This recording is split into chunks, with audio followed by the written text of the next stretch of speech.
Golden jubilee screen presenting bad travelling. इस कहानी की शुरुआत गहरे समंदर से होती है, जिसमें हमें एक शिप को दिखाया जाता है जो कि एक मछुआरों का शिप है जो समंदर में शार्क जैसी बड़ी मछलियों का शिकार करते हैं। और जब वहां पर शिप के क्रू मेंबर मछलियां पकड़ रहे होते हैं, तभी वहां पर एक बड़ी क्रीचर जिसे सब थेनापॉड के नाम से जानते हैं, इनकी शिप पर हमला कर देती है। सब अपनी जान बचाने की कोशिश करते हैं क्योंकि इन्हें पता है कि ये सब उस क्रीचर का सामना नहीं कर सकते। और थेनापॉड बहुत सारे क्रू मेंबर को मार देती है, यहाँ तक कि शिप का कैप्टन भी नहीं बच पाता। और उसके बाद वो क्रीचर शिप के निचले हिस्से में चली जाती है। और अब क्योंकि शिप का कैप्टन मारा जा चुका है, इसलिए शिप पर जितने भी क्रू मेंबर बचे हुए हैं, उनमें से ही किसी एक को कैप्टन बनना होगा। कैप्टन चुनने की एक खास रस्म होती है जिसमें सब एक स्टिक को उठाते हैं। उसमें से जो कोई भी छोटी स्टिक को उठाएगा वही शिप का नया कैप्टन होगा। और अब उस रस्म के आधार पर सब अपना कैप्टन चुन लेते हैं। क्योंकि अब वो शिप का नया कैप्टन बन चुका है, इसलिए वो जिसको जो ऑर्डर देगा उसे मानना होगा। कैप्टन क्रू मेंबर में से एक व्यक्ति को चुनता है जिसका नाम टॉरेन होता है। उसे उस क्रीचर को मारने के लिए भेजता है। हालांकि टॉरेन को मालूम होता है कि वो उस क्रीचर को नहीं मार सकता है, लेकिन वो पूरी हिम्मत के साथ जहाज के उस निचले हिस्से में जाता है जहां क्रीचर होती है। और तभी वह क्रीचर जिसका नाम थेनापॉड है, वो वहां पर मरे हुए एक आदमी के शरीर में अपने टेंटिकल्स डालकर टॉरेन से बात करती है और कहती है कि मुझे खाने के लिए खाना चाहिए। और उसे बताती है यहाँ से कुछ दूर एक आइलैंड है, तुम मुझे उस आइलैंड पर छोड़ दो। टॉरेन कहता है ठीक है, लेकिन तुम मुझे चाहकर भी नहीं मार सकती, क्योंकि जिस आइलैंड पर तुम्हें जाना है वहां का रास्ता केवल मुझे पता है। और इन दोनों में एक डील हो जाती है जिसके मुताबिक थेनापॉड अब टॉरेन को नहीं मारेगी। टॉरेन अब उस क्रीचर से कहता है कि तुम्हारे पेट के अंदर एक चाबी है और वो चाबी मुझे चाहिए। दरअसल वो चाबी उन्हीं में से एक क्रू मेंबर के पास होती है जिसे थेनापॉड ने खा लिया था। टॉरेन के कहने पर क्रीचर वॉमिट कर उस चाबी को बाहर निकाल देती है। टॉरेन उस चाबी को उठाकर एक कैबिन में जाता है जहां पर एक छोटा सा बॉक्स होता है और ये चाबी उसी बॉक्स की होती है। वो बॉक्स खोलकर उसमें से गन निकाल लेता है, जिसके बाद वो अपने सभी साथियों को बताता है कि मुझे थेनापॉड ने कहा है कि वो एक आइलैंड पर जाना चाहती है। जिस आइलैंड पर थेनापॉड जाना चाहती है वहां पर बहुत सारे लोग रहते हैं।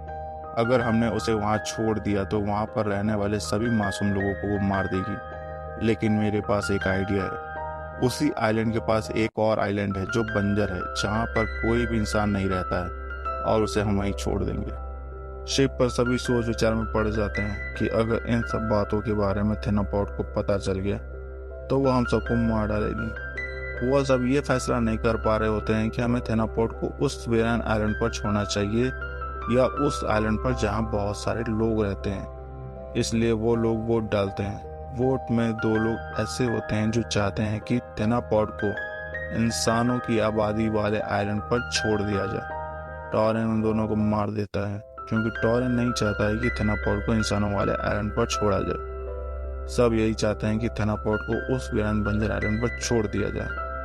और टॉरेन उन दोनों की बॉडी को थेनापॉड के पास फेंक देता है जिनको उसने अभी मारा था, क्योंकि थेनापॉड ने उसे खाने के लिए बोला था। टॉरेन अपने साथियों से कहता है कि मैं बहुत थक गया हूँ और अब मैं सोने जा रहा हूँ। और टॉरेन अपने कैबिन में जाकर सो जाता है। तभी उस शिप के सभी क्रू मेंबर्स दबे पैर उसके कैबिन में आते हैं, क्योंकि सब उसे मारना चाहते हैं। सब उसे खतरा समझते हैं क्योंकि वो पहले ही शिप के 2 लोगों को मार चुका था और अब उन्हें ये डर था कि वो कहीं हमें भी ना मार दे।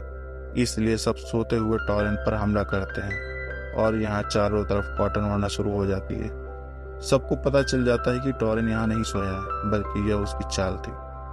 टॉरेन अपने सभी साथियों को जानना चाहता था कि सब उसके साथ हैं या उसके खिलाफ। और तभी टॉरेन सभी लोगों को आकर अपने पास रखी गन से मार देता है। टॉरेन को तभी पता चलता है कि उनमें से अभी भी एक साथी जिंदा है जो अपने बाकी साथियों का साथ नहीं देना चाहता था, और वो एक लकड़ी के बॉक्स में छुप जाता है। टॉरेन अपने उस साथी के पास जाता है और कहता है कि हमें काम और मकसद को पूरा करना होगा। और टॉरेन ने जितने लोगों को मारा होता है उन सबको शिप के निचले हिस्से में फेंक देता है जहाँ थेनापॉड है। टॉरेन अपने साथी से कहता है कि सभी क्रू मेंबर्स ने अपनी जान बचाने के लिए इसी पक्ष में वोट दिया था कि थेनापॉड को उस आइलैंड पर छोड़ दिया जाए जिस आइलैंड पर इंसानों की आबादी है। यानी टॉरेन के अलावा सभी ने इसी फेवर में वोट दिया था जिसमें केवल यही एक आखिरी बचा है। टॉरेन के अलावा केवल एक ही क्रू मेंबर बचा हुआ था इससे पहले कि वह क्रू मेंबर कुछ सोच या कर पाता। टॉरेन उसे धक्का दे देता है जहां सभी क्रू मेंबर्स की लाशें और थेनापॉड है। इस तरह टॉरेन पूरे शिप में अकेला बचता है और यहीं हमें नीचे दिखाया जाता है जहां थेनापॉड है। उसने बहुत सारे बच्चों को जन्म दिया है, यानी कि वो गर्भवती थी, इसीलिए वो शिप पर आई थी और टॉरेन भी उस जगह पहुंच जाता है और वहां पर बहुत सारे ऑयल के बॉक्सेस होते हैं। वो उन सभी बॉक्सेस को तोड़कर उसमें से ऑयल निकाल देता है और उसके पास जो गन होती है उससे लालटेन पर निशाना लगाता है। जैसे ही लालटेन टूटती है चारों तरफ बस आग लग जाती है। टॉरेन वहां से भागने लगता है लेकिन थेनापॉड उसका पीछा करती है, लेकिन उससे पहले कि टॉरेन तक पहुंचती टॉरेन समंदर में कूद जाता है जहां पहले से ही उसने अपने लिए कश्ती उतार रखी थी और उस कश्ती में बैठ टॉरेन उस आइलैंड की तरफ बढ़ जाता है जहां इंसानों की आबादी है, जहां थेनापॉड जाना चाहती है। तभी टॉरेन थेनापॉड को देखता है, उस शिप की आग में जल रही थी जिसमें उसका और उसके बच्चों का खात्मा हो जाता है। टॉरेन पहले से ही जानता था कि उस आइलैंड पर जाकर थेनापॉड अपने बच्चों को फीड करना चाहती है और इंसानों को अपना खाना बनाना चाहती थी और ऐसा टॉरेन कभी भी नहीं चाहता था। इसलिए उसने एक प्लान बनाया जिसके तहत वो थेनापॉड को मारना चाहता है, जिसमें वो अपने क्रू मेंबर्स को शामिल करना चाहता था, लेकिन उसके बारे में उसने किसी को भी कुछ नहीं बताया था। और कुछ समय बाद पता चलता है कि सभी अपनी जान बचाने के लिए मासूम लोगों को मरवाने के लिए तैयार हो गए। इसलिए टॉरेन अपने क्रू मेंबर्स को मार देता है जिस वजह से उसने कई मासूम लोगों की जान बचा ली। अगर टॉरेन ऐसा नहीं करता तो उस आइलैंड पर रहने वाले सभी लोग मारे जाते जिसमें उसकी कोई गलती नहीं थी। जीवन में इस कहानी से हमें जरूर सीखना चाहिए कि कभी भी अपनी कमजोरियों और डर को दूसरों के सामने परिलक्षित नहीं करना चाहिए, क्योंकि दूसरा तभी आपको नुकसान पहुंचा सकता है जब उसे आपकी कमजोरी और डर के बारे में मालूम हो।